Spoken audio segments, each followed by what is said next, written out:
wa sahbihi wa mawalah wa la hawla wa la quwata illa billahi wa ba'd.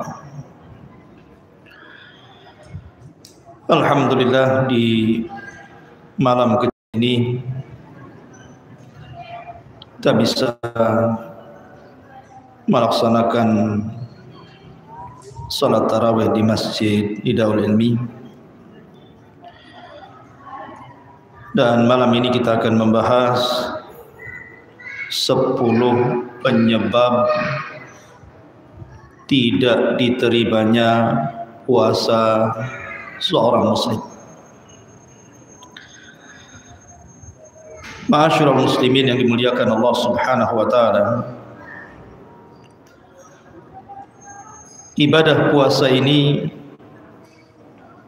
adalah ibadah yang cukup berat. Berbeda dengan solat atau ibadah-ibadah yang lainnya. Karena rangkaian ibadahnya juga bukan hanya 1 hari 2 hari, tetapi sampai 1 bulan berturut-turut. Harus menahan lapar, menahan dahaga dan juga syahwat yang memiliki pasangan. Harus terhenti selama 1 bulan, dari terbit fajar sampai terbenam matahari.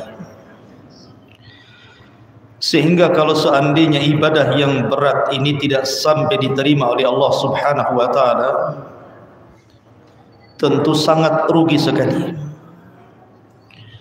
Jangan sampai seperti yang disabdakan Nabi sallallahu alaihi wasallam, rubba shaimin laisa lahul jazaa illal ju'i wal atash. Berapa banyak orang-orang yang berpuasa itu tidak diterima puasanya kecuali hanya menahan lapar dan dahaga saja. Maka kajian malam ini kita akan membahas 10 penyebab puasa seorang muslim itu tidak diterima Allah Subhanahu wa taala. Apa saja penyebabnya? Yang pertama, penyebab seorang muslim tidak diterima puasanya adalah ketika seseorang yang berpuasa itu melakukan kesyirikan.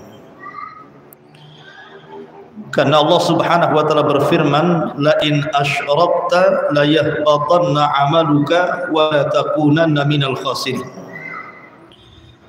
Kalau engkau melakukan kesyirikan, maka hancur leburlah amalanmu dan engkau termasuk orang-orang yang merugi.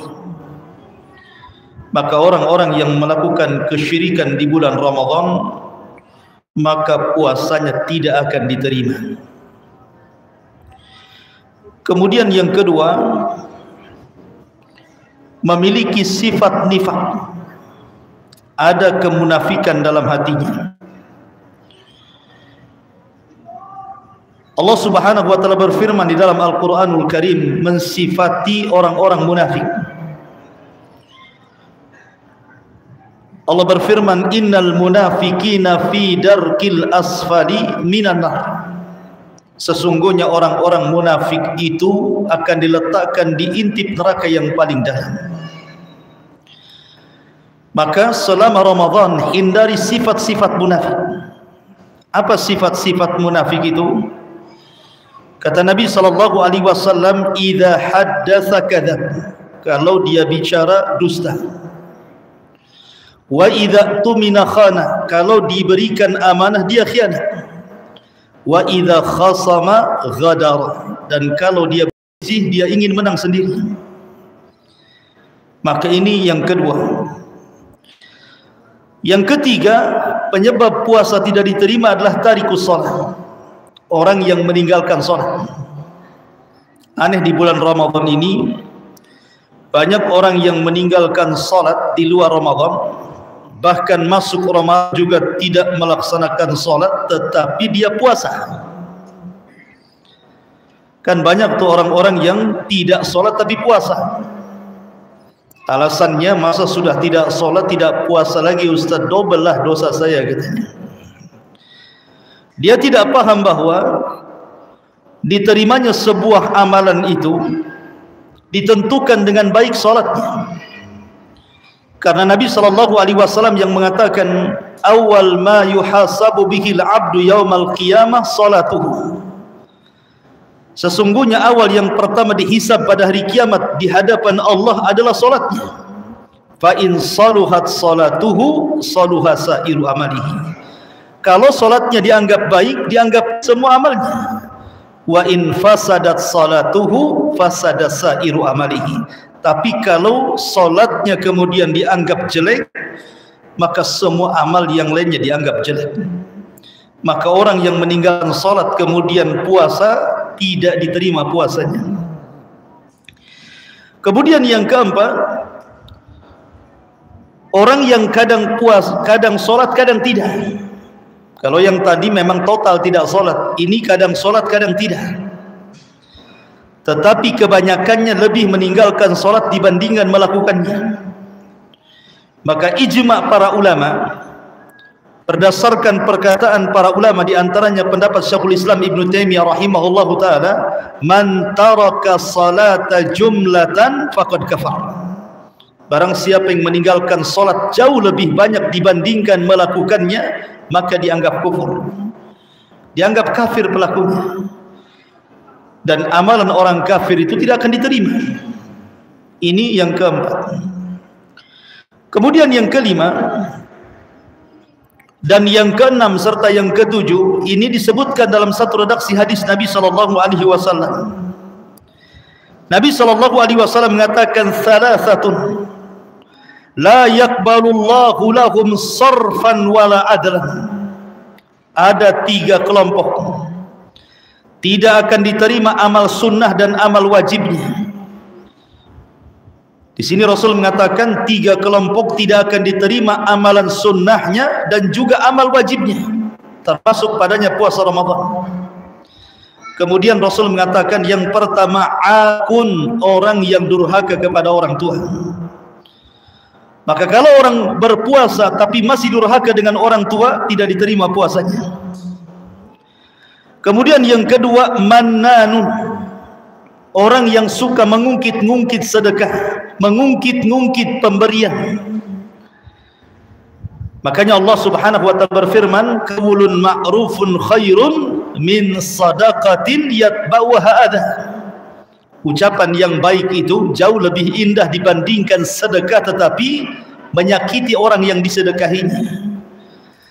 Maka orang yang berpuasa kemudian dia bersedekah, memberi makan orang yang berpuasa atau menolong fakir miskin tetapi menyebut-nyebut kebaikannya, maka ini tidak akan diterima puasanya.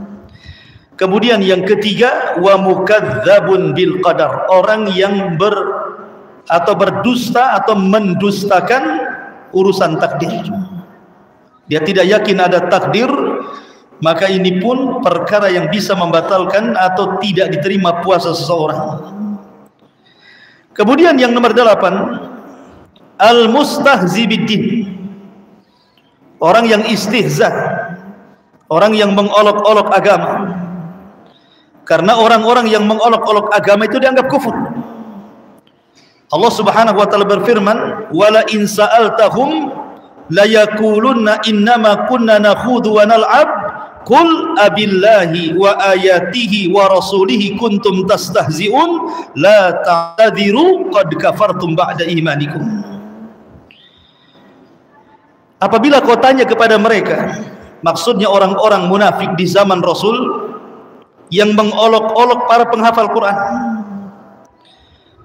Jadi orang-orang munafik ini sedang berkumpul memandang para sahabat, para qurra, penghafal Quran yang sedang bermajlis di hadapan Rasul. Tiba-tiba menyeletuk salah seorang di antara mereka dan mengatakan, kami tidak pernah melihat orang yang paling pengecut kecuali mereka. Kami tidak pernah melihat orang yang paling rakus terhadap dunia kecuali mereka. Kami tidak pernah melihat orang yang paling dusta ucapannya kecuali mereka. Tiba-tiba turun ayat ini. Wala in sa'altahum man khalaq, wala in sa'altahum, apabila kau tanya mereka dengan ucapan itu, la yaqulunna, mereka akan mengatakan innama kunna nakhudhu wa nal'ab, kami hanya main-main saja dengan ucapan itu wahai Rasul. Maka Allah Subhanahu wa taala tegaskan, katakan apakah dengan Allah dengan ayat-ayatnya, dengan Rasulnya kalian bermain-main, jangan cari-cari alasan kalian sudah kufur setelah keimanan kalian. Maka istihza, mengolok-olok agama, menjadikan puasa seorang tidak akan diterima. Kemudian yang nomor 9, orang yang mendatangkan nawaqidul Islam, orang yang mendatangkan pembatal-pembatal Islam. Pembatal-pembatal itu bukan hanya dah solat saja, bukan hanya di wudu saja, kalau orang kentut batal wudunya, tapi Islam juga bisa batal dengan mendatangkan pembatal-pembatalnya. Dan sebagian para ulama sudah menulis kitab tentang pembatal-pembatal Islam, di antaranya 10 pembatal Islam, nawaqidul Islam. Maka siapa yang mendatangkan pembatal-pembatal Islam tidak akan diterima puasanya.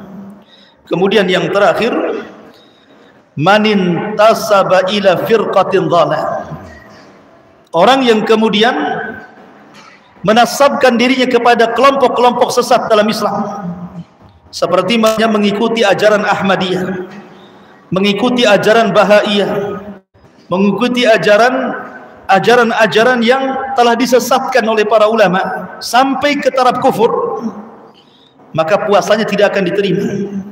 Inilah sebab atau penyebab 10 kenapa puasa seorang hamba tidak akan diterima oleh Allah Subhanahu wa taala.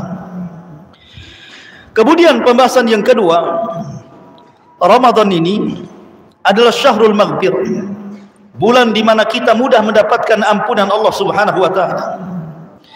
Tapi di sana ada 4 penyebab orang itu tidak akan mendapatkan ampunan walaupun dia puasa, walaupun dia tarawih selama Ramadan ini.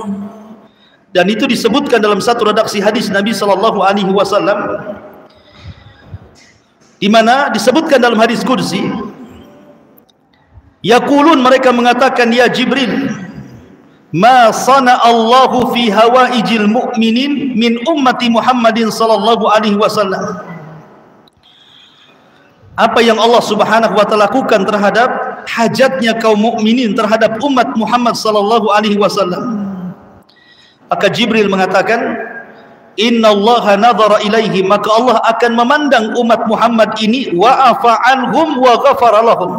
Setelah dipandangnya, maka Allah akan ampuni dosa-dosa mereka, illa arba, kecuali 4 golongan tidak akan diampuni dosanya.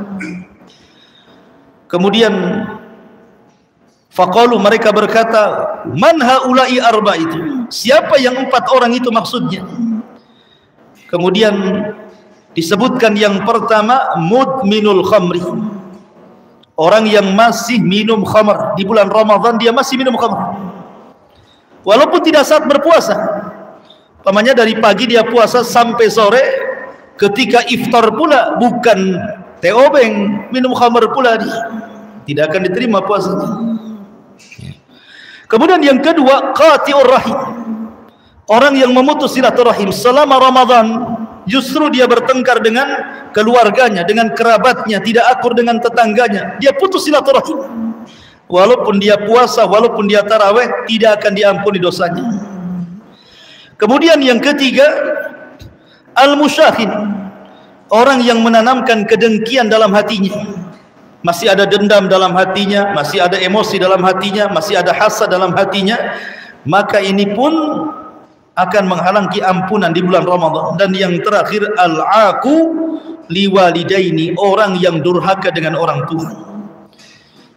Maka 4 orang ini, orang yang minum khamr, orang yang memutus silaturahim, orang yang kemudian dalam hatinya masih ada kedengkian, dendam, hasad dan yang semacamnya, termasuk juga orang yang durhaka dengan orang tua, adalah 4 penyebab puasa seseorang tidak akan mendapatkan ampunan. Inilah di antara 10 penyebab puasa tidak diterima, dan 4 penyebab Ramadan tidak membawa ampunan kepada kita. Wallahu a'lam bishawab. Subhanakallah bihamdika, asyhadu an la ilaha illa anta, astaghfiruka wa atubu ilaik. Allahu ta'ala alam. Assalamualaikum warahmatullahi wabarakatuh.